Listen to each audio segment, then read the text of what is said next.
like your hat. This whole thing. Speaking of the Rockwell, yeah. Yeah, did you hear that the Mad Show after Rockwell is going to go to the Cincinnati Art Museum, That's Great. great. That's my awesome. hometown? Yeah. Nice. Yeah. Cool. Well, speaking of your hometown, we're here with Chris Payne, CF Payne. We really appreciate you joining us today. Thank you. Everybody knows you're an amazing, award-winning illustrator. We're not going to dwell on these awards, such as the Hamilton King Award, multiple gold and silver medals from Society of Illustrators. We're not going to dwell on these at all. Things like the Distinguished Educators Award, a Hall of Fame at the Society of Illustrators, multiple National Cartoonist Society awards, which we're going to get into Cartoonist Society because obviously cartoon everything. So we're not going to dwell on these, but we are going to get into one of the things that you always instill in us and all your students is about how look at the artists that inspired the artists that you're inspired by and follow that lineage back. So we would love to get into some of the artists that inspired you, particularly cartoonists, because I know as much as you love the classic illustrators and illustration of every sort, you have a great appreciation for all levels of just drawing and cartooning and painting. So we'd love to really get into some of the great cartoonists from your background and artists that you appreciate. Do you remember kind of the first interaction, kind of first time you were blown away by some cartooning? Well, I mean, obviously, I think one of the things is cartooning is what grabs us first when we're kids.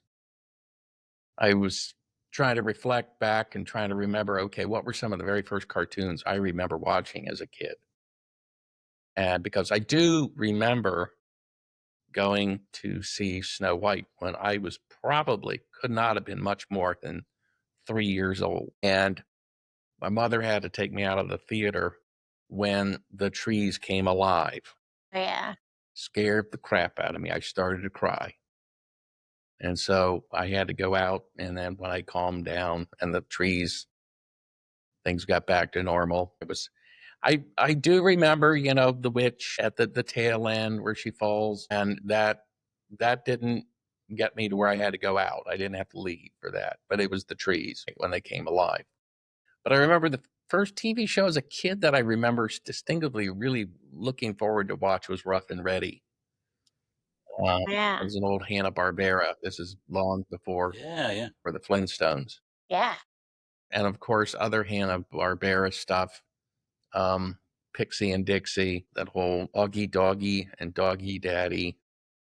And of course, some of those things, it wasn't until later on that I really started, because it was stuff for us kids and we were watching it, but you didn't really get a sense of how they were creating characters around well known movie stars and actors. Yep. Mm-hmm. Augie Doggy was obviously Jimmy Durante, Right.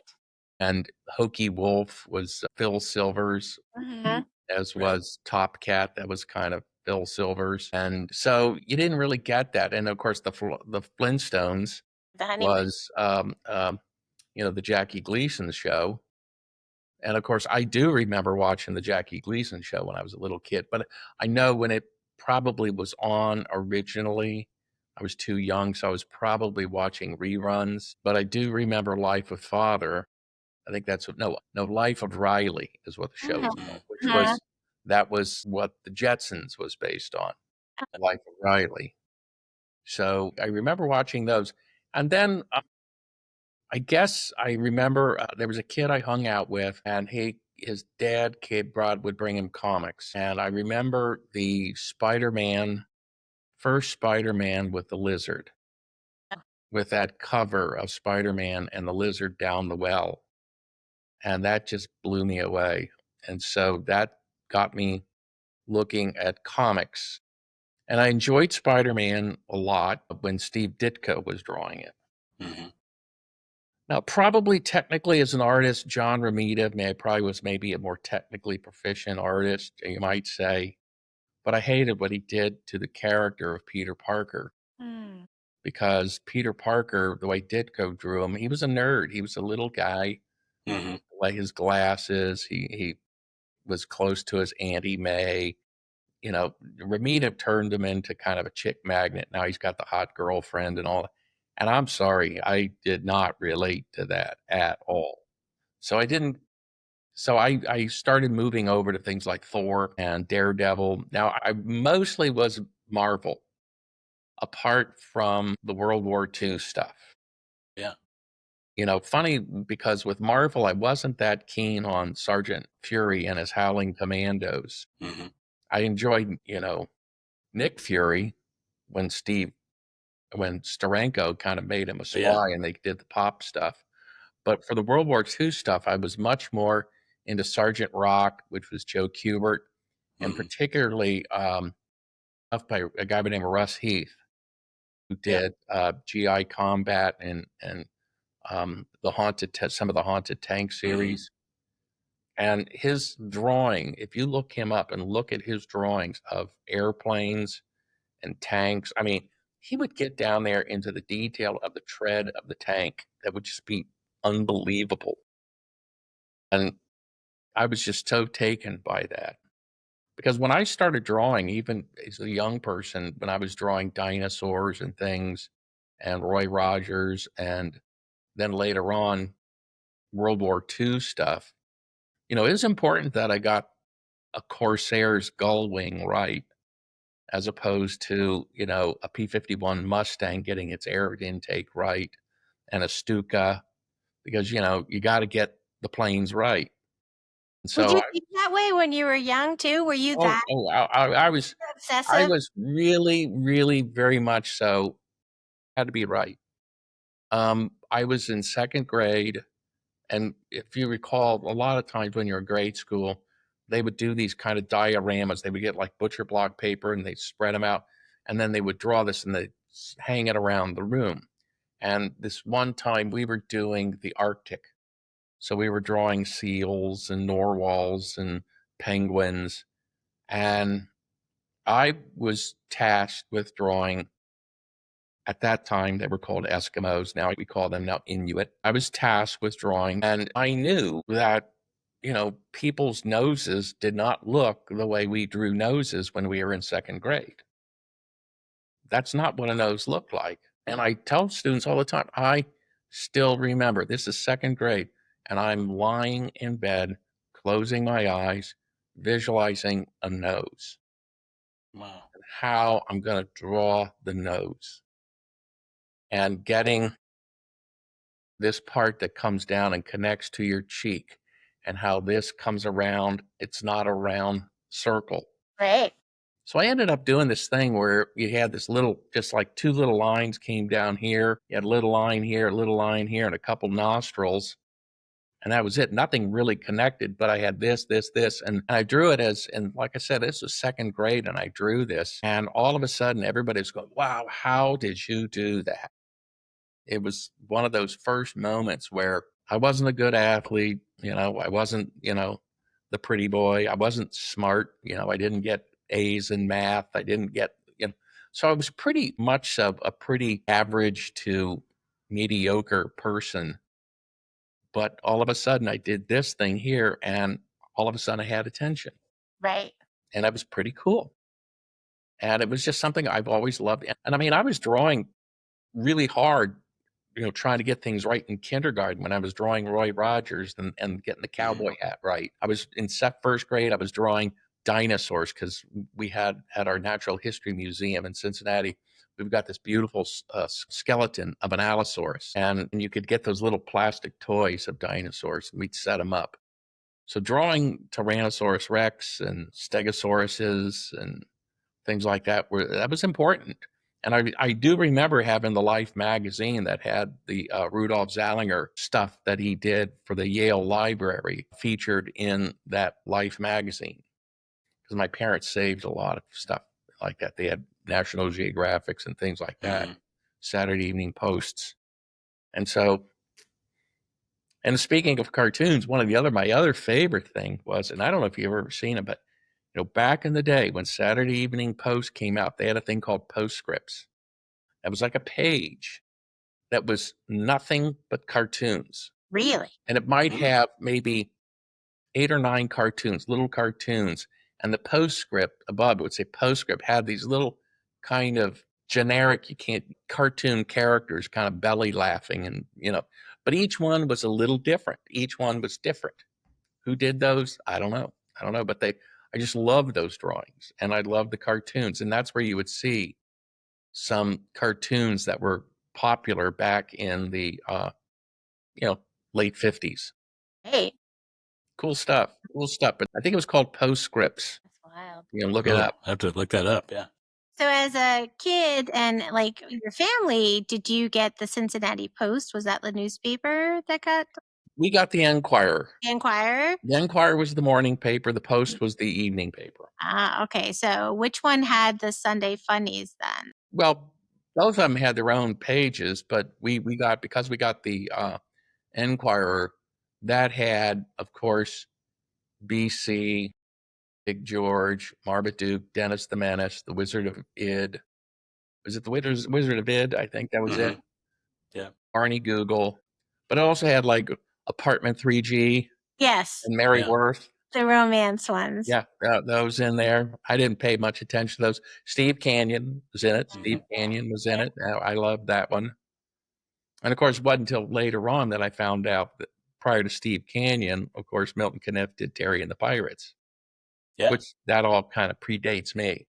Right. Right. But Right. yeah, I know Steve Canyon even was still around when I was little. Yeah.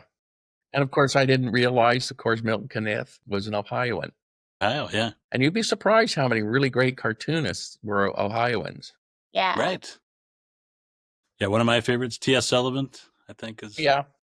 Well, I mean, the cartoon museum is in the Sullivan building, Right. Oh, there you go. Yeah. and of course, Richard Alcott, Mm-hmm. Yellow Kid, he was from Lancaster, and Jim Borgman and Bill Watterson, Sure. you Yeah. know, and Something I'm in the not, water. pardon? There's something in the water out there. No, yeah, we got some good ones. And of course, the illustrators too. I Mhm. mean, we just lost, Bob McGinnis, Yeah. who was Ohio, and of course, Jim Flora Mhm. from Mm-hmm. Ohio, and Brad Holland. We just lost Brad. He was an Ohioan. Yeah. Bob Heindel, Ohioan. Mm-hmm. Kobe Whitmore, Ohioan. Oh. I mean, it's just, I don't know. There's something about this kind of Midwestern.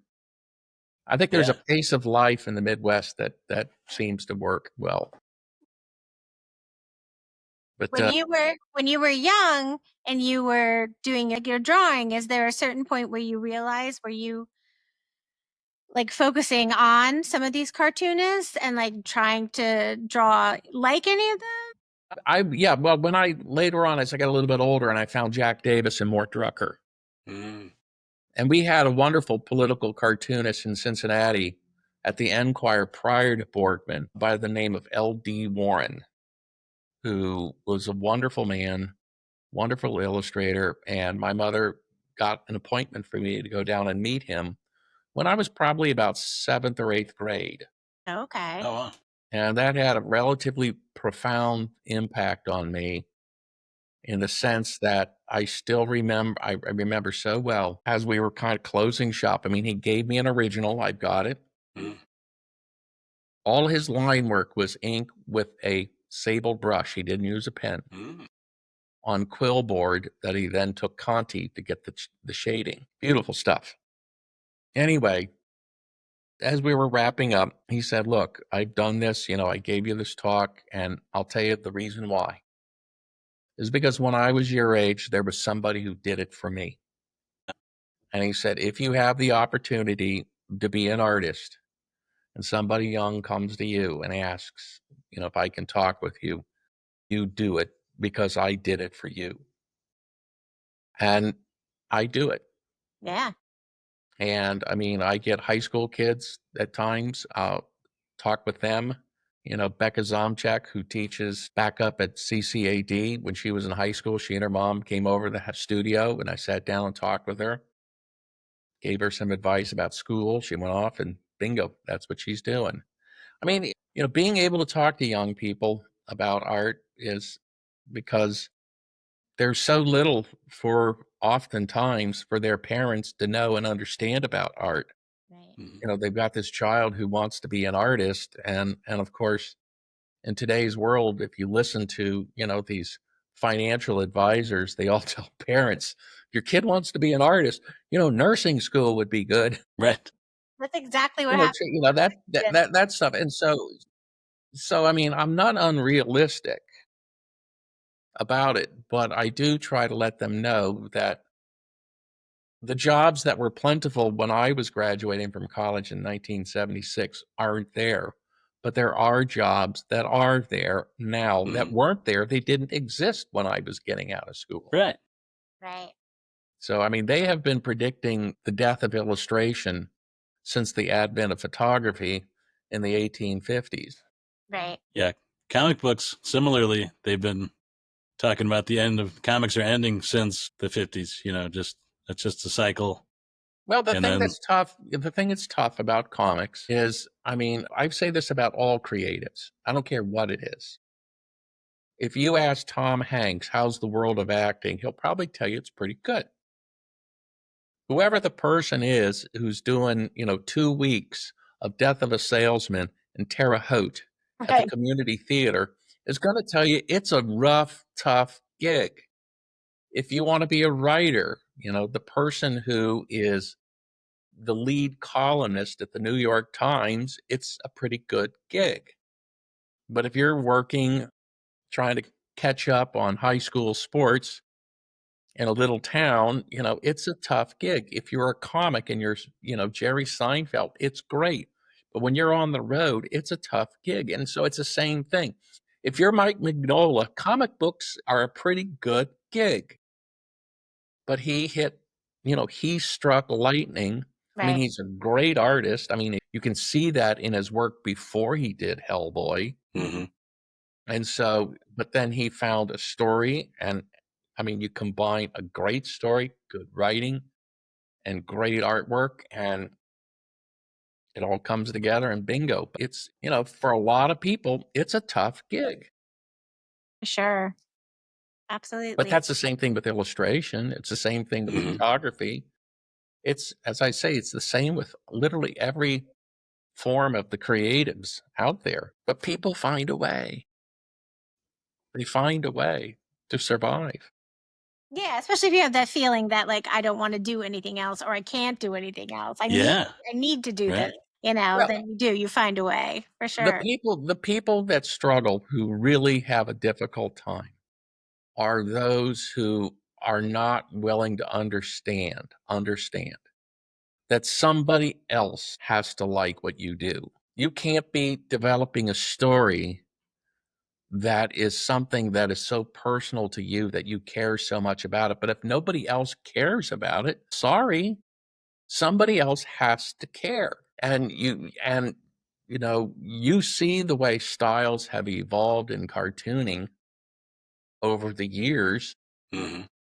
You know, you can't, I mean, some of the stuff, I mean, you can sort of do this. You know, Elwood Smith, who's a great cartoonist, has taken some of that, you know, Chick Young style of artwork, Bud Fisher. You go through that whole litany of those nice Yeah, cartoonists, those little and noses. he modeled it into Mhm. something wholly new. You can see the influence, you can see the thread of influence in it, just like you can see the thread of influence in the illustrators in my work. But it's what he has created is uniquely his own. Right, for sure. Yeah, that's the key is taking those influences and then putting them through your own filter, you know, letting them come out as your own style And you just have organically. to recognize other people have to like what you do. Yeah, it has to have a universality mixed into it. So when you were 12 or 13, what was the age that you first saw Mad Magazine? What was your first memories of Jack Davis? I think it has to be probably sixth grade in that area, Yeah, so around 11. you know, somewhere in that area.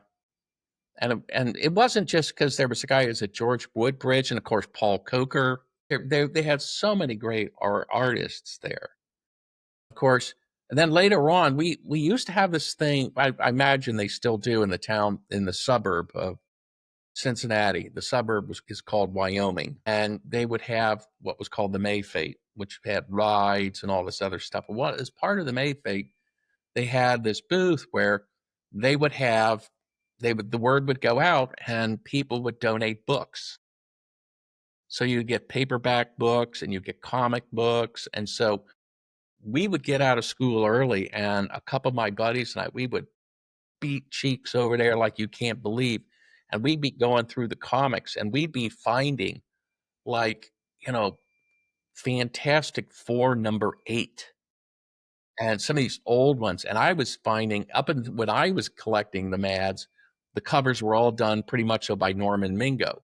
Oh, yeah. Well, all of a sudden I found these covers in the 50s by Kelly Freas. Mhm. And one of them was the Kelly Freas, Alfred E. Newman as the Scarecrow. And that piece just fractured me, absolutely fractured me. And the back cover of that was not was not an Al Jaffe. The back cover of it was a faux Norman Rockwell ad for Crest, but instead of it being Crest, it was called Crust. And this guy is smiling and he has no teeth, and it's this greaser hood like guy with a leather jacket, kind of Fonzie type guy. And it's he's holding a note from his teacher saying, your kid's a smart aleck. If he doesn't watch himself, he's going to get all his teeth knocked out. So he's got his toothpaste that he can use called Crust for his gums. That's great. Were you familiar with Rockwell yet by this point? Yes, I was, but I wasn't. It wasn't until maybe more like 7th and 8th grade that I really started to get it and see it because, as I said, my parents had Saturday Evening Posts, Mm-hmm. and I, my sister, I remember she had one of those John Nagy books, Yes. the drawing books, My mother had all the John Nagy. and I remembered watching John Nagy, Uh-huh. and so I would draw from those things, and so. But of course, the thing was, I didn't know how they did those things. They were just so well done. I didn't realize, because I'm sitting there doing everything out of my head. I'm trying to draw these characters, realistic characters out of my head. I mean, I remember I created some comics. I created comic characters. I bundled them up and sent them to Stan Lee at Marvel. Wow. And I got rejection letters and things like that. But I drew these things up and they were pages and pages and pages of drawings. And, I tried to compose the pages right, and get, I didn't know the knowledge of what a beat was, but, where I wanted the whole page to be and what the cover was going to be, who the good guy was and what the bad guy was and all of that stuff. And, I thought about it, but it wasn't and what's so strange about all of this is when I decided to go to study art at school, comics and cartoons were never part of my thinking. All I wanted to do was make art. I wanted to be an artist. And I didn't know what was, because when I went to art school, of course, in art schools, most of them, they don't teach the business of art. They don't teach it. Okay, you want to be a comic artist?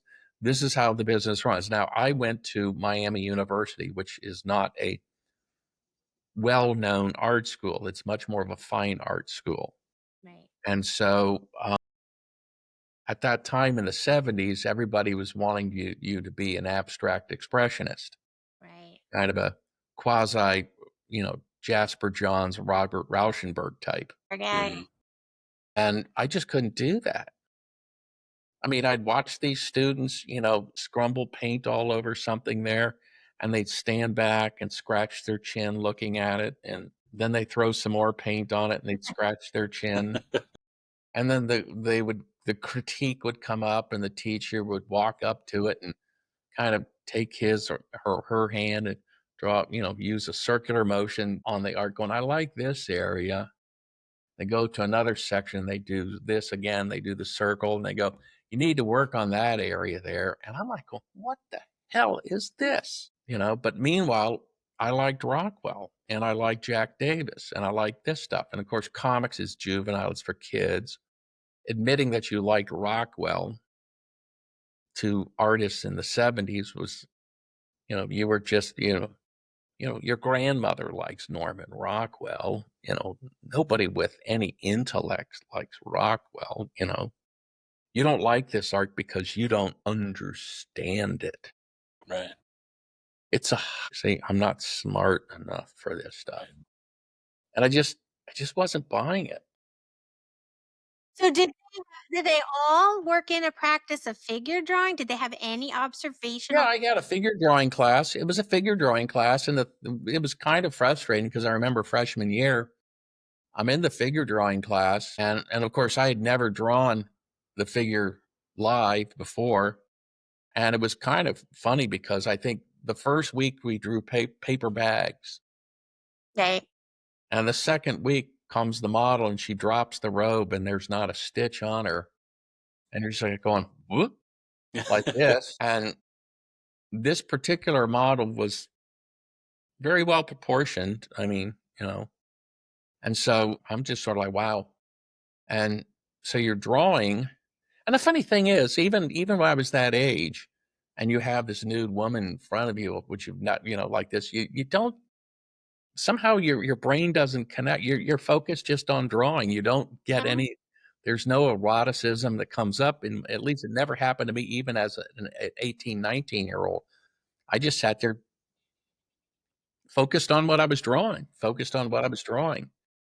it was a little bit frustrating because, as I said, I drew from the time I was little all the way through. So I came to school pretty good drawer. Mm-hmm. So you'd be in a class of, 25, 30 students, and the teacher would look at this person, they could talk to this person, look at this person. He would come to me and go, yeah, looks good. Off you go. And no, I'm like going, come on, there's something, give me some instruction, give me something here. And he said, nope, looks good, looks good. So I got a little frustrated with it and ended up after my sophomore year going into graphic design. Mm. And had a very good teacher, Joe Cox. If you recall, in my pedagogy class, I talk about Joe. Mhm. And he kind of knew what I was into. And so whatever assignment I got, I turned it into something to do with drawing and illustration, even though I didn't think of it in terms of illustration. I was just making pictures that Mhm. weren't Robert Rauschenberg. I didn't look at it and use the term illustration. I just doing this stuff. And it was my fall semester, my senior year, the Art Directors Club of Dayton had Alan Kober come and present. And Joe said, you need to go see this guy speak. So I go see him speak, and I see Joe afterwards, and I said, that's what I want to do. I don't want to design food labels. I don't want to do annual reports. I don't want to spec type. I don't want to know what a pica rule is. I don't want any of that crap. I want to do this. And Kober had mentioned in his presentation about the illustration workshop that they were starting. And I told him, went up to him, I said, I don't know how I'm going to get there. I'm going to be there. Yeah, one way or another, you'll figure And it out. as I tell people, I sold my comic book collection, my Mad magazine collection, all those Mad magazines I collected, my coin collection, my stamp collection, my guitar, my stereo, my records, everything. I sold everything. And I still needed like $500 to be able to Wow. afford to go to this thing. But I went to it and I learned a lot about illustration. And through that, I got some leads for a job opportunity in Akron, Ohio. And they hired me as their illustrator, studio illustrator. And if you're in Akron, Ohio, you draw tires. Right. Right. You draw tires. But you also draw the other stuff around the tires, the cars, the people, the other things. And so for 2.5 years, I was a studio illustrator in Akron, Ohio. And it was there through the art director, friend of mine, was a wonderful guy by the name of Dick Sefton. And because I went to the workshop, of course, Kober, Peake was there, Mark English was there, Bernie Fuchs was there, Heindel was there, and Otnes was there. And of course, English and Fuchs just blew us away. Mm-hmm. And So I'm trying to do samples like Bernie Fuchs and Mark English. Dick Sefton says, look, Chris, come on. It took Mark English 20 years just to get to this. And you're trying to do it, what, 2 weeks after going to a month-long workshop? Right. Took him 20 years. Took Bernie Fuchs 25 years to do this. So what you need to do, you need to start looking at the artists they looked at. Okay, so that's where it started. And that's when I got introduced to Austin Briggs, Kobe Whitmore, Joe Bowler, all of those illustrators. And then once you look at those folks, then you start looking at, okay, who was Austin Briggs looking at and who was this person? And that's when you start really whittling back in the time and you start learning about Coles Phillips and Franklin Booth. And as you go all the way back, eventually, I left the job in Akron, went to Chicago for a year, hated it. The job, didn't like it. I didn't like the cold. And so shortly after my wife and I got married, we moved to Dallas.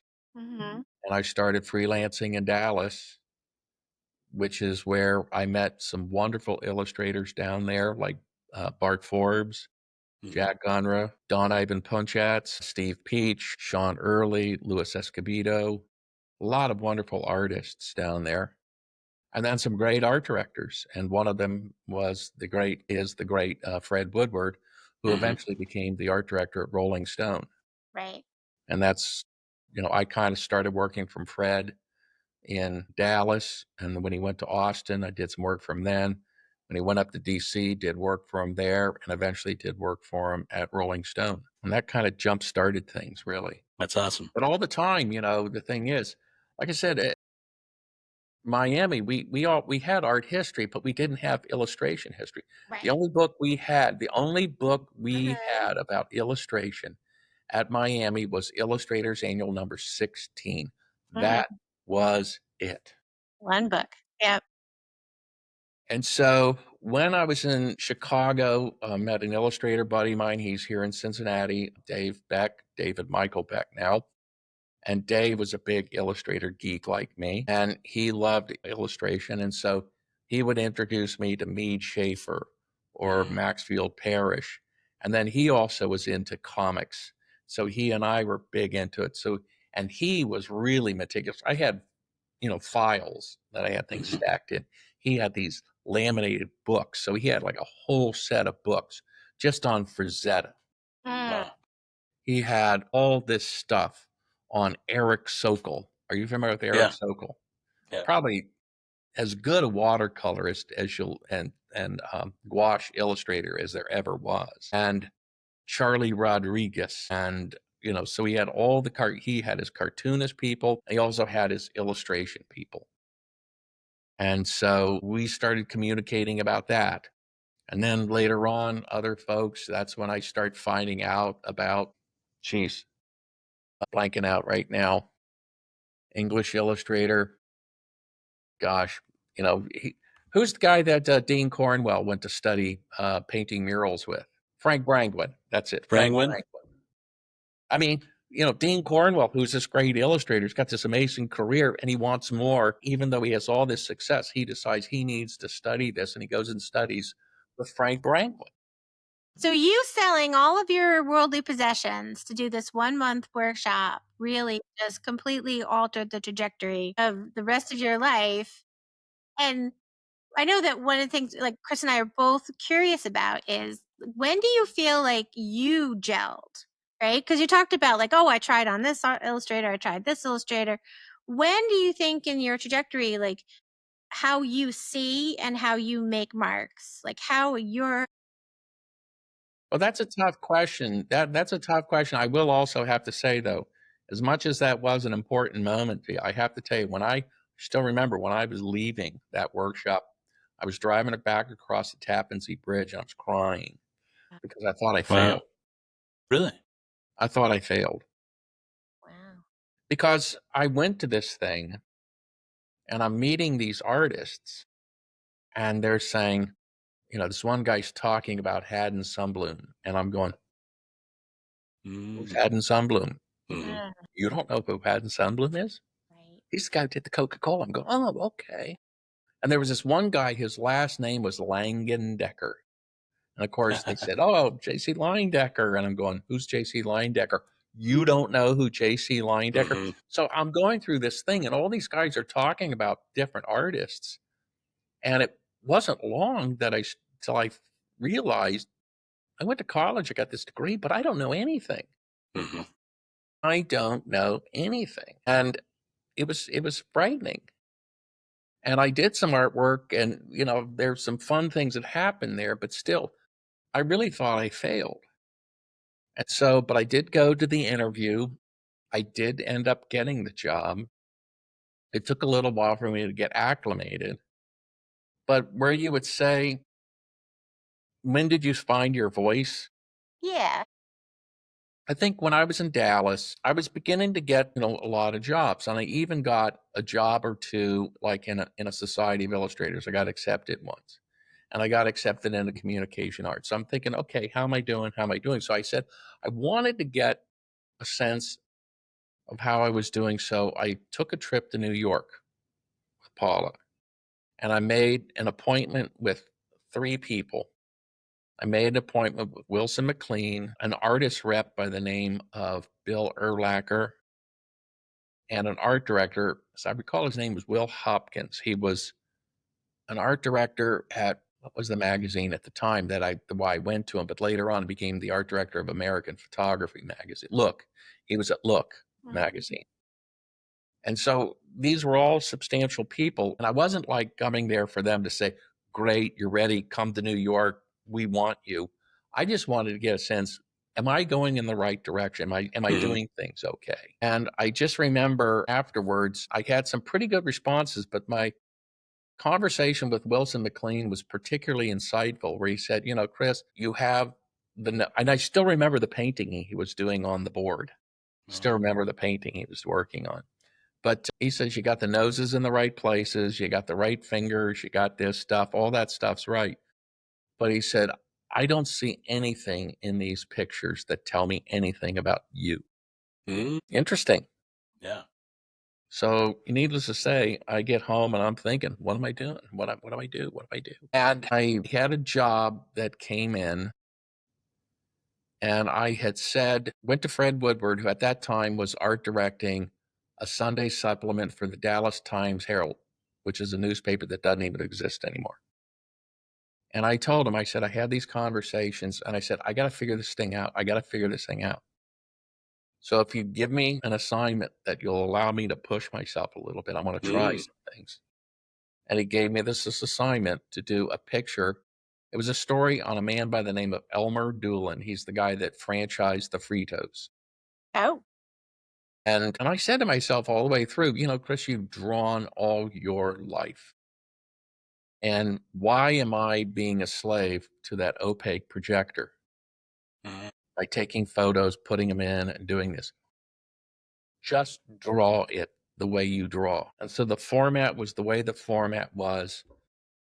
Like we teach in class, I came up with my ideas. When I selected my idea, I started doing some layout sketches to figure out where I wanted the head, the size, the proportions, all that stuff. Mhm.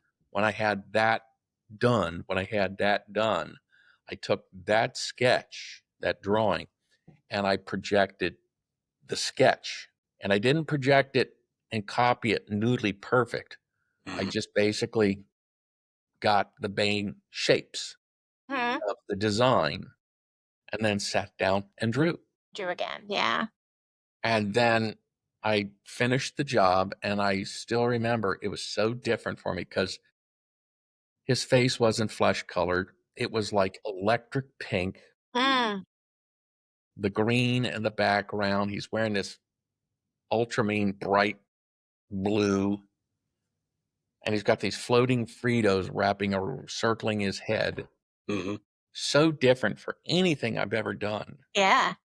And I went to bed, and I remember waking up in the middle of the night, and I had like this nightmare of Boy. me dropping the artwork off and Fred's face being like that big, and he's going, "You screwed up my art." And I'm like going, "Oh my god, what am I gonna do? What am I gonna do? I can't. What am I gonna do?" And I took it in, and he loved it, All right. and he gave me some more work, and it. But it was just kind of the start. So I started to say it gave me the impetus to start to have faith Mhm. in myself and that I can draw and that I can design. Right. And it wasn't until later on that I started having some success when I moved up to Cincinnati and I started getting jobs from other people. And because when I was in Texas, most of the work I was getting was regional stuff, which was Mhm. great. If the jobs were all great, there were Right. no complaints there. But I wasn't sure. But I decided at a certain point I could move back to Cincinnati. I got an agent in New York. We had our first child. We knew we were going to have more. And I really felt it was important that children should know their family. I had no family down in Texas. My family Mhm. was all up here. So we came up here. So the need to be in Texas wasn't absolute. And the pace, Cincinnati's a smaller town. It's a slower town. Right. It's more my speed. And so we came back up here. And then when things started to click Right. around that time. So when you said like you learned to trust that you had skill, you had drawing skill, you had design chops, but the thing that you didn't mention that you also have, which you did bring forth in that first big new way, was humor, right? So Yeah. that came out when you decided to trust yourself. You actually allowed yourself to actually inject you into it, which is that element of humor. Well, I mean, I think that's kind of my personality because I gravitate, when I was in college, I gravitated to Monty Python. Mm-hmm. Mhm. I'm not one who likes watching, movies where people are getting stabbed through the neck and things like that. I'm not a gore person. I mean, I enjoyed movies like The Exorcist, but I don't like the slasher ones. Mhm. I remember I went on a date with my wife to see I think it was one of the first Friday the 13th Yeah. Wow. movies. Mm-hmm. And it was when that guy I was just like, didn't do anything for me. Didn't do anything for me. Whereas, you know, I like, I like, the early Pink Panther movies. Some of the later ones Mhm. weren't so good, but I love British comedy. I love British comedy. I was just talking with my brother-in-law about the two Ronnies. I love that show. Mm-hmm. The two Ronnies and Morecambe and Wise and some of that stuff. Mm-hmm. And so I'm like I said, I even like the recordings of the Goon Show. So I'm more of a silly person. Yeah. Mhm. That fits into, and of course that's I think why Mad Magazine was such an attraction to me. Right. Well, I think that that's kind of like my way to tie back to Mad Magazine is the idea that if you were so drawn to the covers, right, which are beautifully painted cart- Yeah, cartoon illustrations, Norman Mingo, or even like, we saw at the Rockwell during the show, they had the Frank Frazetta Tarzan, which was Mhm. one of the yeah. most beautiful watercolors I've ever seen, right? But Right. it was a cartoon watercolor. So it makes sense again, like to you find a way to merge it, in your own work. Well, of course, for Zeta, his early days was cartoons. In it. Oh, yeah. And then he really made some of his early big bucks doing some of those movie posters for things like Those The are Night so They great. Raided Minsky's and Hotel Paradiso and things like that. Yeah. Which Yeah. he got a lot of that influence when I think he was, as I recall, he was doing work with Al Cap for a Yeah. while there Work when he was, with and he got a lot of that influence there. Yeah. Mhm.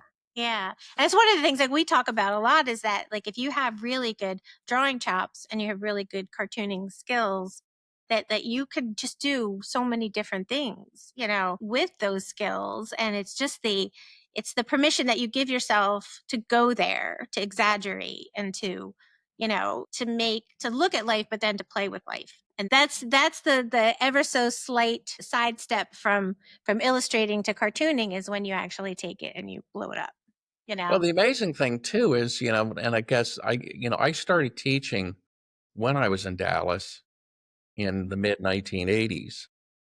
And I think because of my teaching, my passion for illustration and art history because, and as a matter of fact, I'm working on a slideshow to be able to present to our students to talk a little bit more about this. Because again, one of the things that you have to realize is, I don't care where you teach. When I was teaching at CCAD, we got 4 years.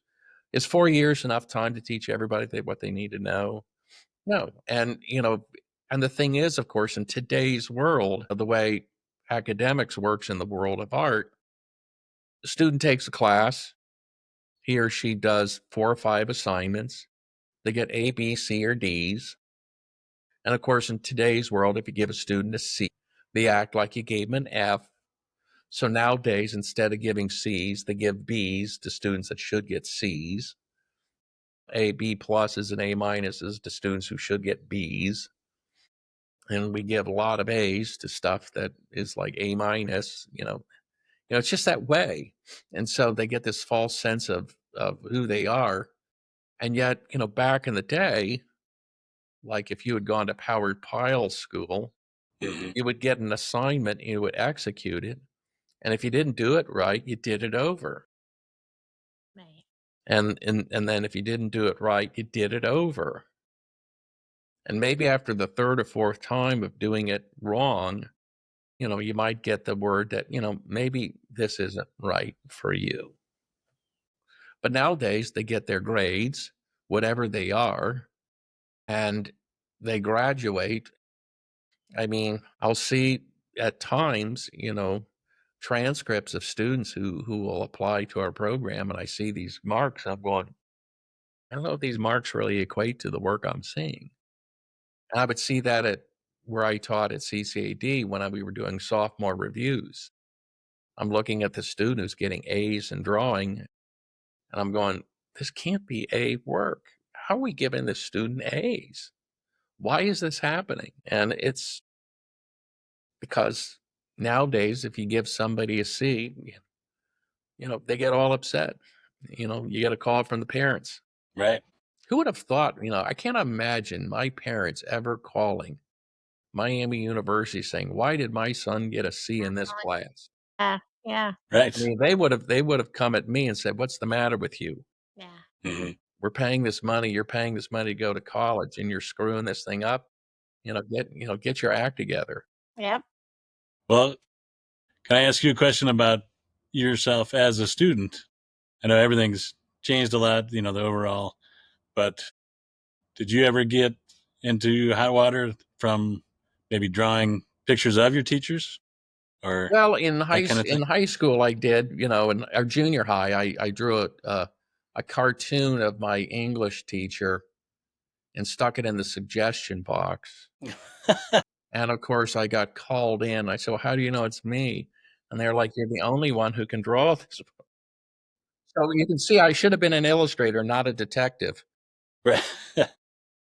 But I did get in trouble a couple times in college because, again, I hearken it back to the time. I mean, I used to coin the term, but I went to school back in the 70s, which was a terrible time to go to art college because it was basically being taught by a bunch of damn hippies who wanted to do abstract expressionism. And I use that term because I love a lot of the music. I had long hair and I get all that. But the point is, I remember in a drawing class, we had a teacher.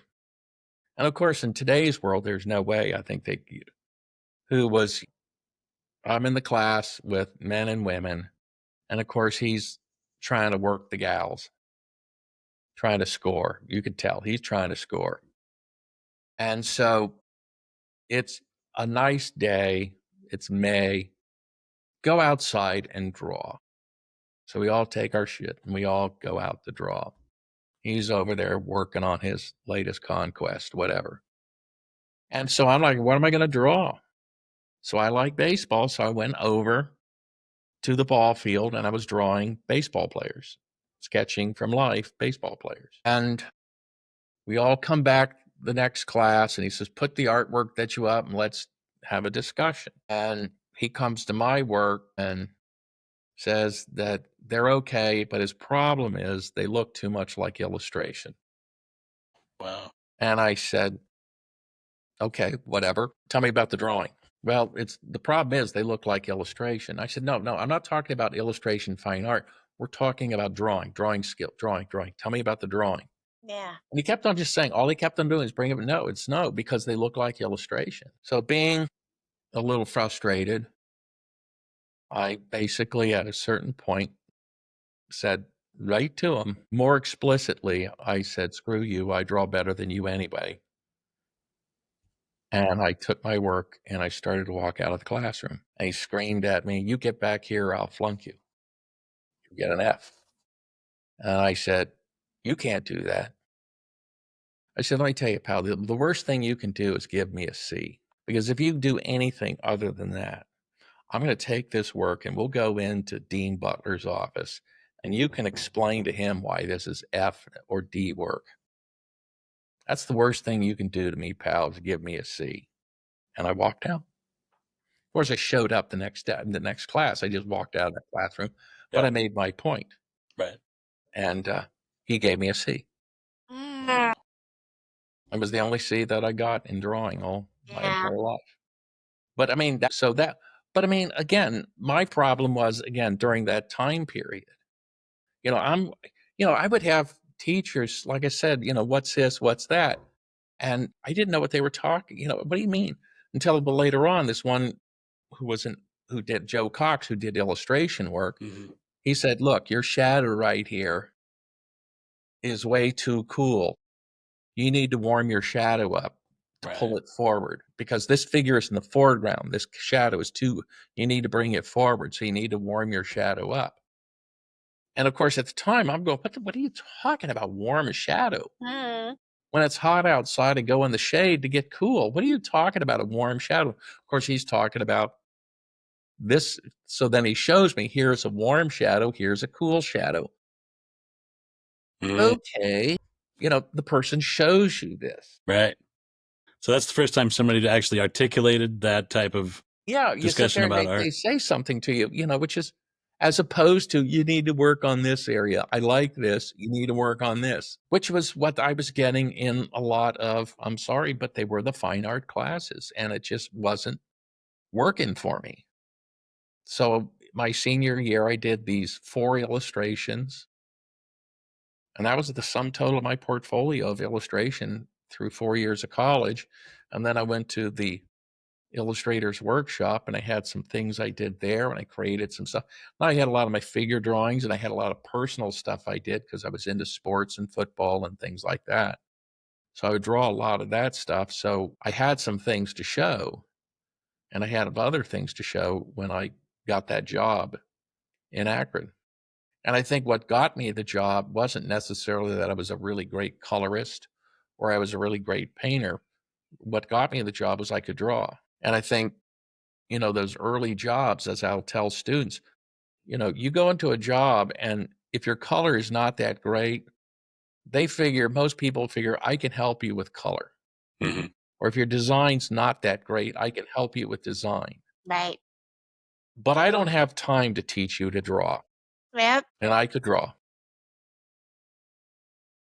And I think that's the thing that's allowed me to survive as long as I have in this business, because if you were to look at the sum total of my work, I do a lot of caricature and humorous stuff, but I do a lot of other stuff. I mean, I've done advertising for all kinds of stuff. I've done pictures for posters for different things here in town and other things that don't have caricature and they don't have that.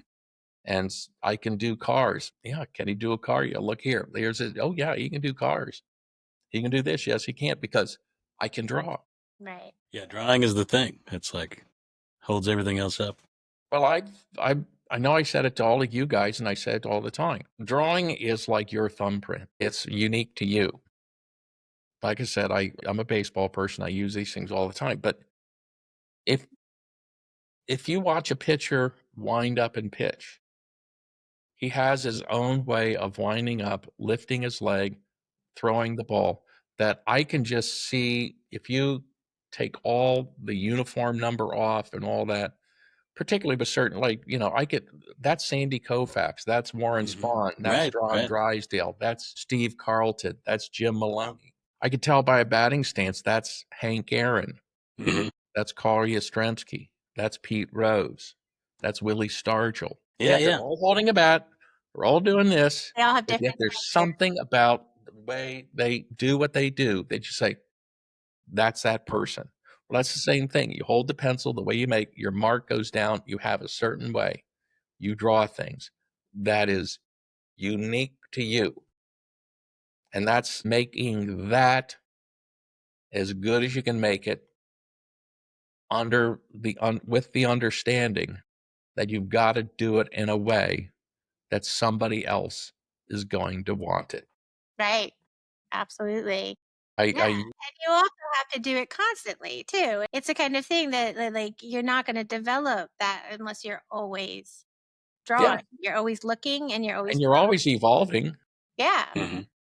I mean, I used the term out of Streetcar Named Desire when selling your art.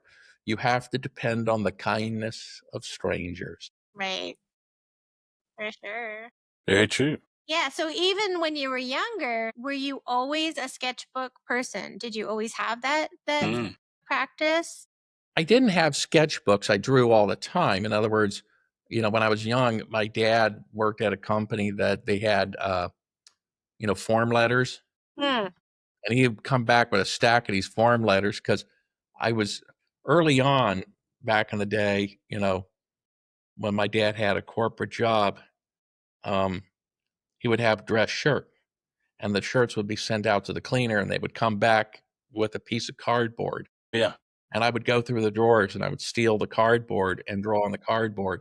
Well, he got tired of me stealing the cardboard, so he brought all these form letters and just flip them over and draw on the other side. So I had stacks of this stuff to draw on, and I drew on that while my family was watching Gomer Pyle or whatever they were watching.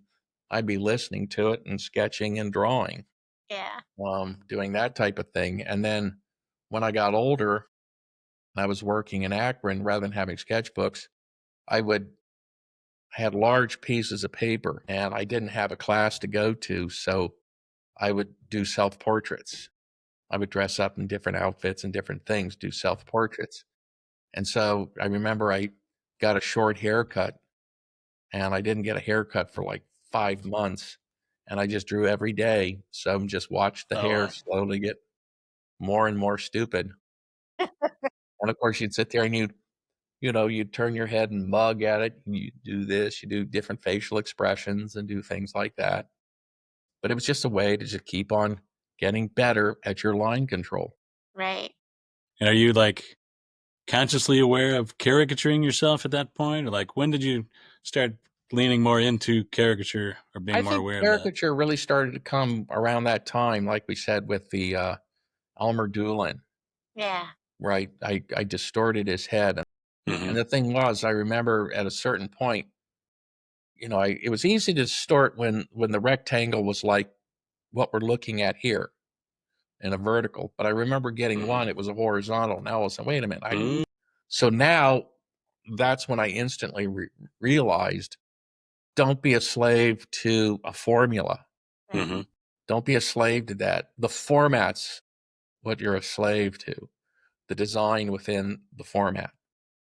So sometimes the head changes. Now, you wouldn't take, say, like a fat square head, like, say, like Newt Gingrich, and try to do a caricature where you stretch his head out where it looks something like Lyle Lovett. Right. You can't do it. It's what it is. You lose a It likeness. is what it is. And so you have to kind of find ways. Okay, if I'm going to do this, how do I do this? So and that's when design, and that's when you remember we always talking about simplifying your shapes.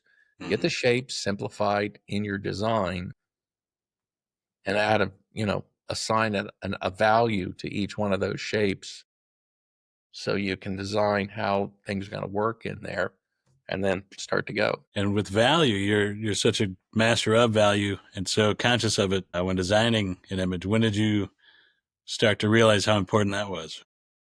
When I really started looking at NC Wyeth. NC Wyeth, as much as I love Rockwell, and I do Mm-hmm. love Rockwell, and Rockwell does succeed at it, but not all the time, quite the way NC Wyeth will create a picture where you really get a sense of, where you really get a feeling like you could stick your hand through the plane of that painting, and the light would shine on your hand.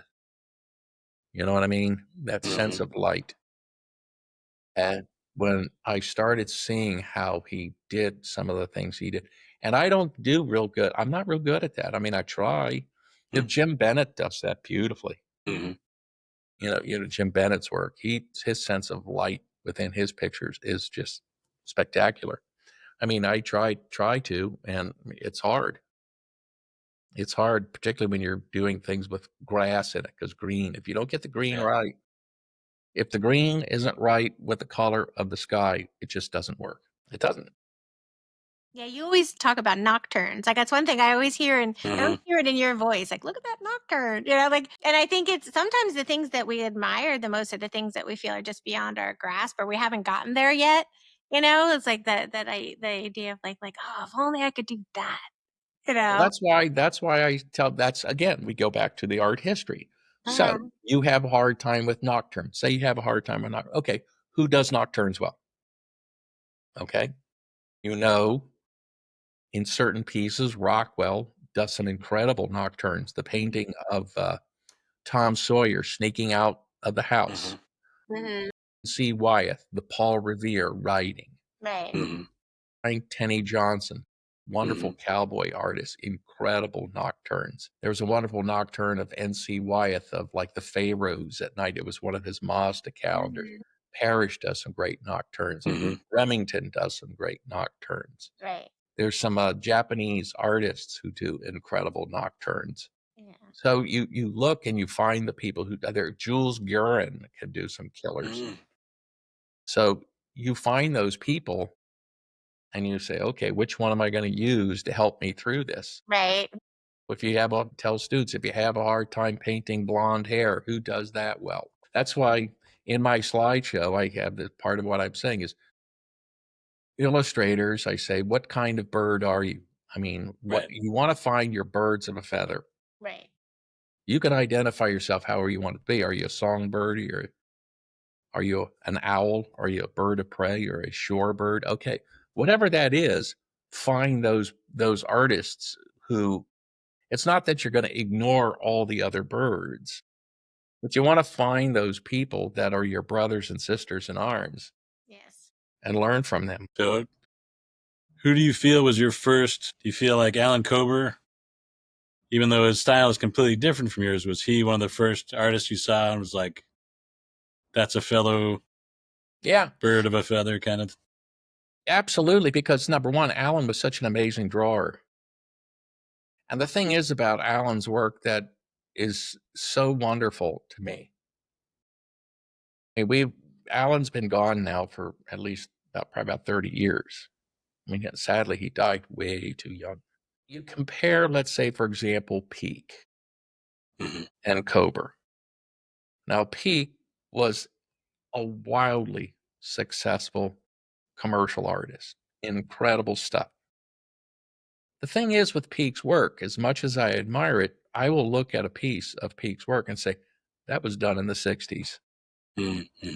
That one was done in the early 70s. This was done here. This was done there. I can tell by the work around when that artwork was created because he was so consciously aware of being in the times and relevant to that. Kober, on the other hand, if you look at his artwork, if he did this drawing in 1969, you couldn't tell me. You couldn't tell it being that much different from what he did in 1976 because his style was in the purity of how he drew. That's it. His artwork his style was being devoid of style. It was just how Alan drew. And that's how he saw things. That's how he saw things. He did not draw things with a sense of real looking at things like you and I, what we do. He looked at it the way he saw things. And it's the purity. And that was, I mean, I wish I had that purity, but I don't. And it's what made him so great as an artist. Yeah, it's a great. And another one his who's work is timeless. His work is timeless. Right. And singular, Yeah. without question. And there's certain artists that do have that capability. Steinberg was that same way, Mhm. Right. Mm-hmm. you know, and some of these other artists. Which one of my other favorite cartoonists, by the way, I did swap and get one. I got a Charlie Rodriguez. Yeah. Yeah. He is one of my favorites. I didn't get one of his National Lampoon Sickos, which I love. He did a strip called Casey, Mm-hmm. and I got one of his Casey drawings. Nice. So sometime in the 90s, you found yourself working for Mad Magazine. So how did it happen and how did it feel when that happened? Well, you'll love this one, though. So they gave me the job, and so I was so excited. And it had to do with Alfred E. Newman plunging a toilet and pulling Howard Stern out of a toilet. And so I did this drawing, and I sent it to them, and they said, "No, we want you to put his hands coming up over his head like this." And I said, "Well, you can't do that because you'll be covering up part of his ears. You can't do that. Right. And you can't have his arms going behind his ears because it's physically, you can't do that." Well, this is what they wanted. And I said, "I think you'll have to find another artist then because I can't do it." And so I'm sitting there going, "Oh, no, I just walked away from a job from Mad Max. I can't believe this. I cannot believe this over this." Because mine, he was pulling it like this, Right. you know, and I thought it all strategically worked out fine. Well, it was funny. I don't know, about a month or two later, I get a call from Nick Meglin, Mhm. who says, "You're the guy who turned us down." And he says, "I want you to know, I think you were right." Good. And so they called me back for another one. And that's when I did the one of Whoopi Goldberg, Mm. Yeah. Academy Award one that I did. And so I got that one. I actually did a piece of artwork for them before the cover. I did a back cover Mm. about, remember, drinking milk is healthy for you.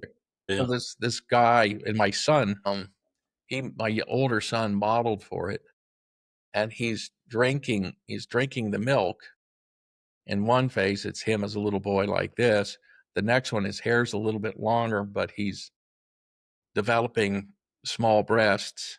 And by the time we're done, he's got like 38 double D's, and talking about all the chemicals that they put in milk Mm. of what it does to your body. And it was okay, but it was not pushed the cartoony way that I Mhm. would do it today. Because Okay. they called me at a time when I was really focused on kind of what I was doing. Yeah. Mhm. I wasn't thinking quite in the line of that, but now I'm a lot, I'd be a lot more free.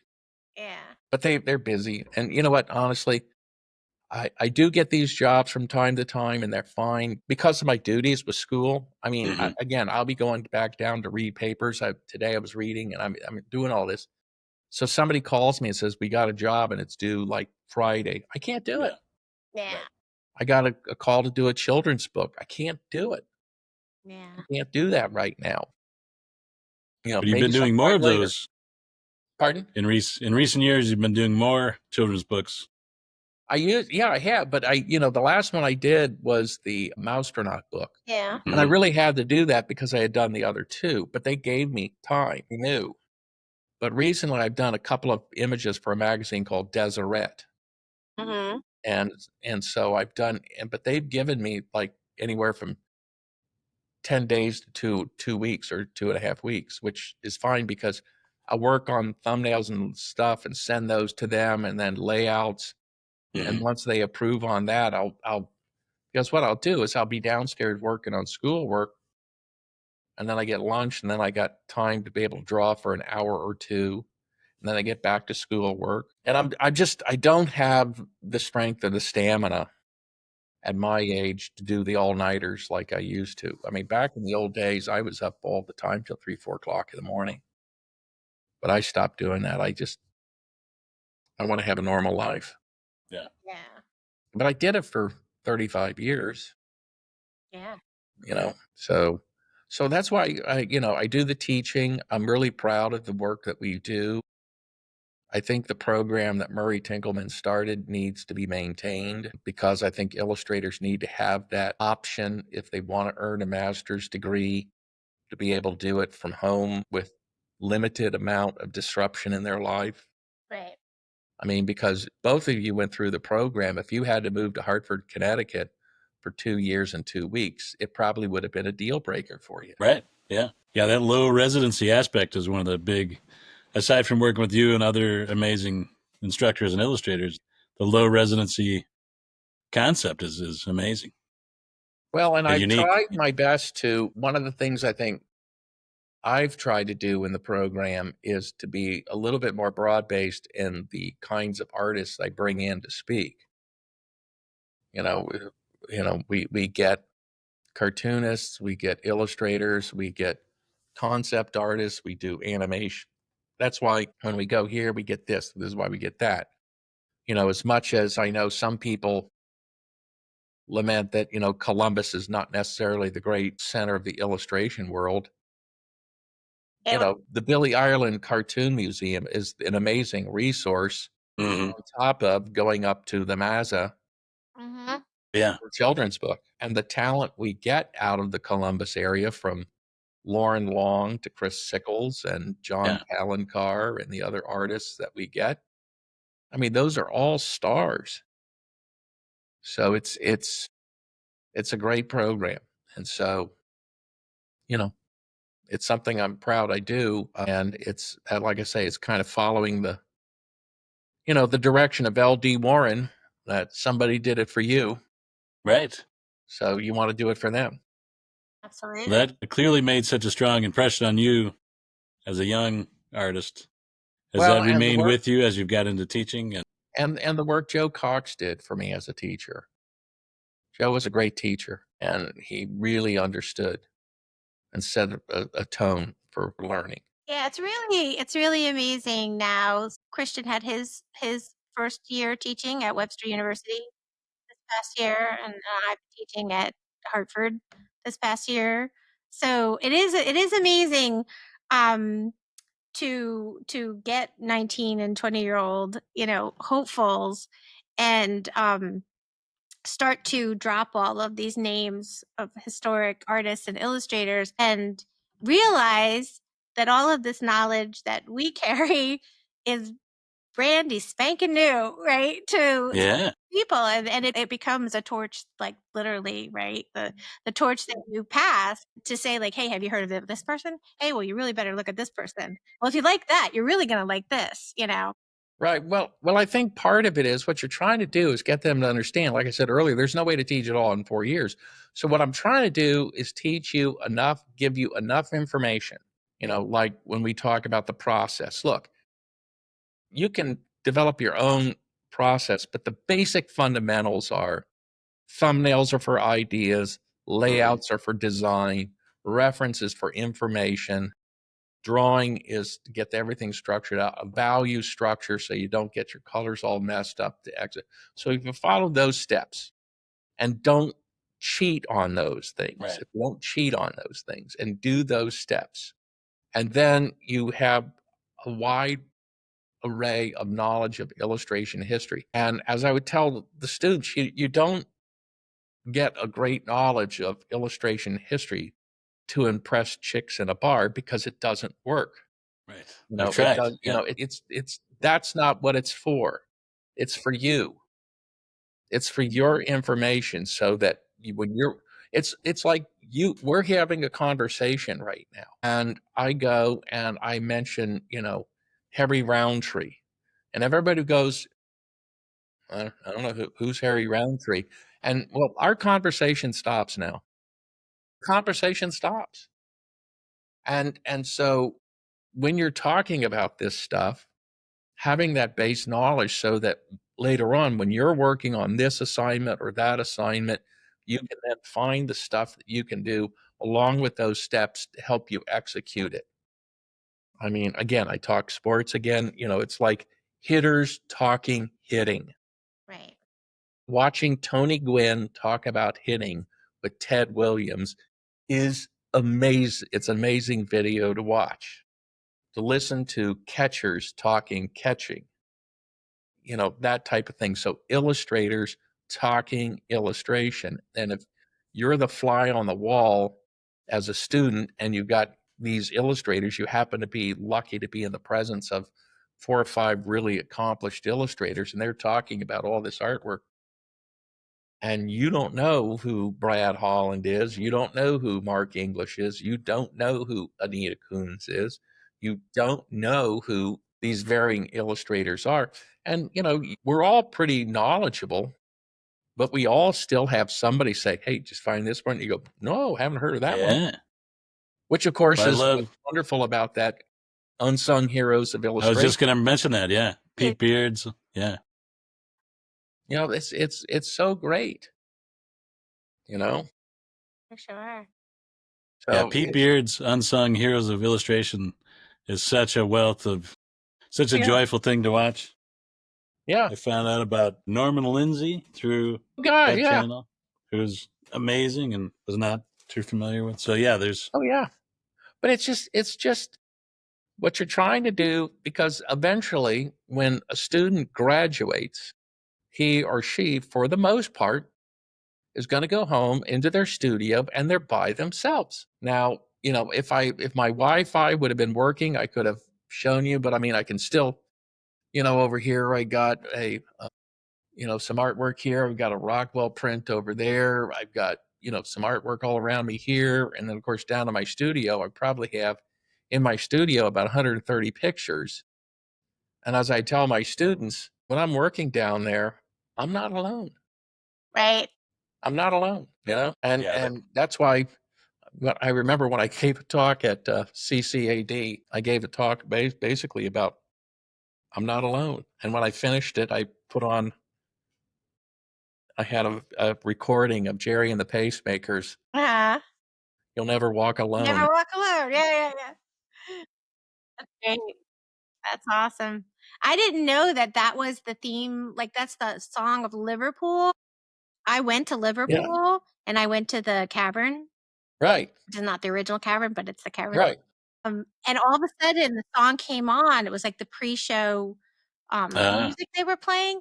And all of a sudden every single person in the crowded bar stood up and grabbed like somebody grabbed one hand of mine, the other person grabbed the other hand of mine, and they all sang it. And I was like, I'm in this weird, like it felt like a movie because And it's an Oscar Hammerstein. It's an Rogers and Hammerstein song from, I think, is it Carousel or one of not is it Carousel?